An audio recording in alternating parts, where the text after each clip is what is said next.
सबसे बड़ी फास्ट एक ऐसा शख्स 40 साल की उम्र तक हार्लैंड को दर्जनों नौकरियों से निकाला गया। यह उस दौर में एक रेवोल्यूशनरी था। KFC ग्लोबली फैल जाती है।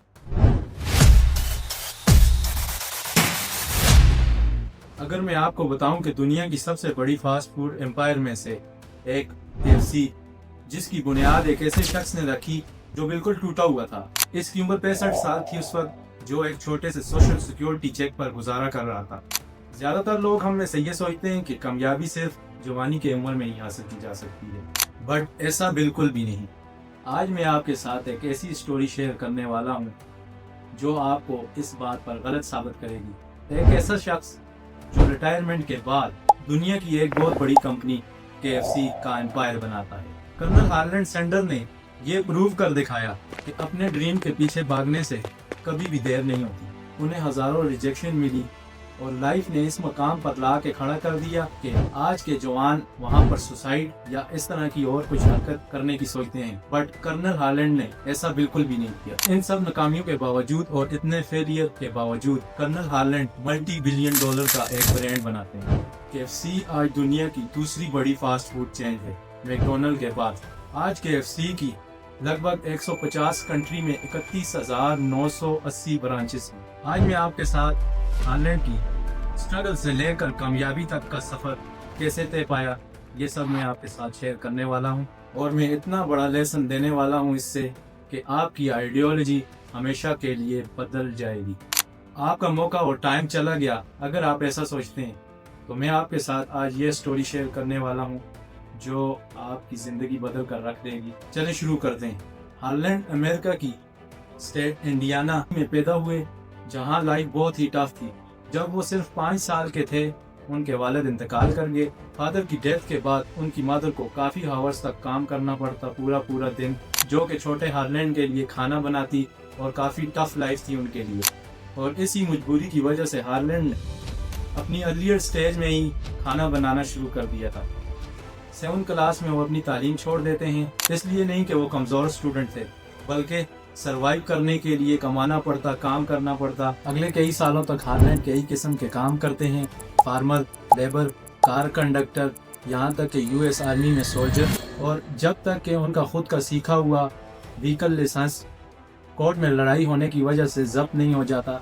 40 साल की उम्र तक हार्लैंड को दर्जनों नौकरियों से निकाला गया और उनके कितने ज्यादा बिजनेस जो के फलाप हो चुके थे। बट 1930 में जाकर हार्लैंड को कुछ ऐसा हासिल होता है जिससे कामयाब होने की उम्मीद उजागर होती है। हार्लैंड ने कंटकी की सिटी कार्बन में एक गैस स्टेशन खोला। वहां पर भूखे पैसेंजर आते। हार्लैंड ने गैस स्टेशन के एक रूम में घर का खाना बनाकर लोगों को सर्व करना स्टार्ट कर दिया। हार्लैंड की फ्राइड चिकन सब लोगों की फेवरेट बन गई।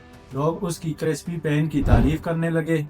ट्रेडिशनल फ्राइंग में 45 से 35 मिनट लगते, जबकि प्रेशर फ्राइंग में जस्ट 8 से 10 मिनट का समय लगता था। यह उस दौर में एक रेवोल्यूशनरी था। इसने आला मेयार के फ्राइड चिकन को ताज़ा और बड़े स्केल पर तैयार करने के काबिल बनाया। आज भी KFC के बुनियादी मेथड यही है। 1935 में कंटकी के गवर्नर ने उन्हें कम्युनिटी कंट्रीब्यूशन की वजह से उन्हें कंटकी कर्नल का लक़ब दिया।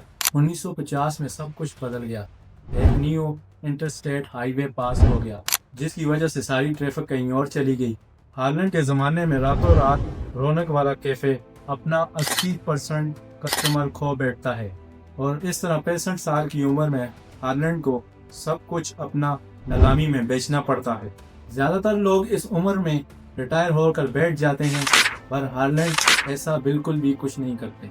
उन्होंने बाद में कहा, मैं टूट चुका था और काफ़ी नीचे गिर चुका था। हार्लैंड ने ये अपने दिल में तय कर लिया था कि मैं सब कुछ ऐसे नहीं खो सकता।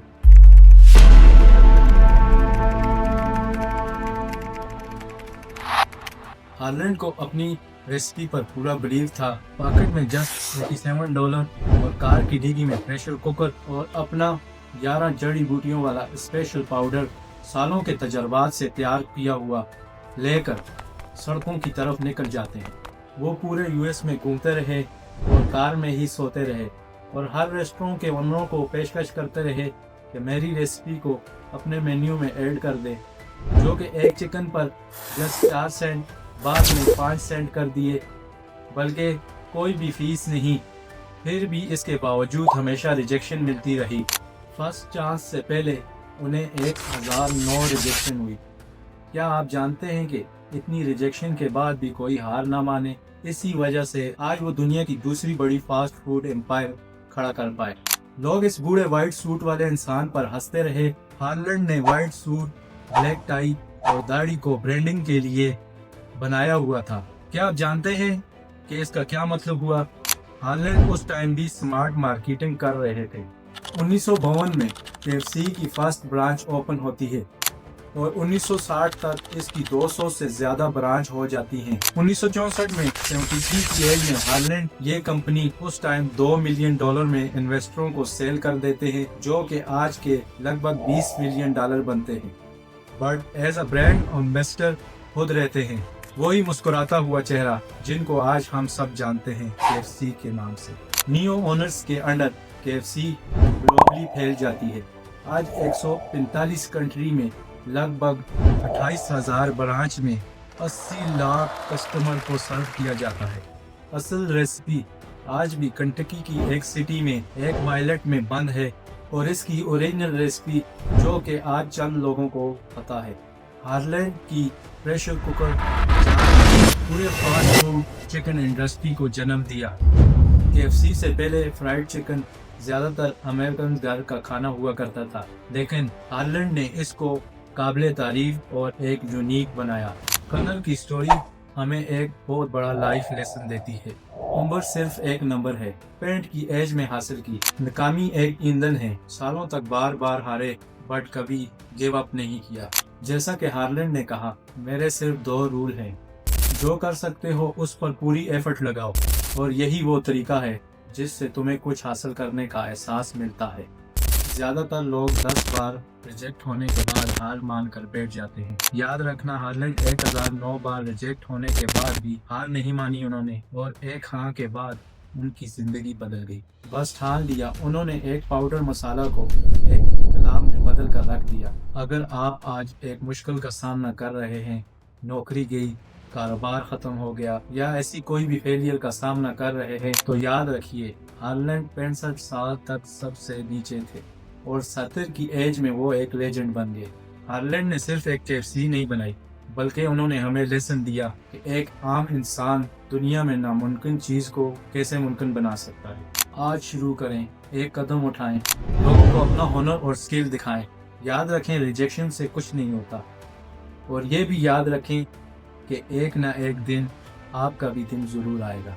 अगर इस स्टोरी ने आप पर कुछ इफेक्ट किया है तो कमेंट में जरूर बताएं आप अपनी कौन सी नाकामी को ईंधन बना रहे हैं।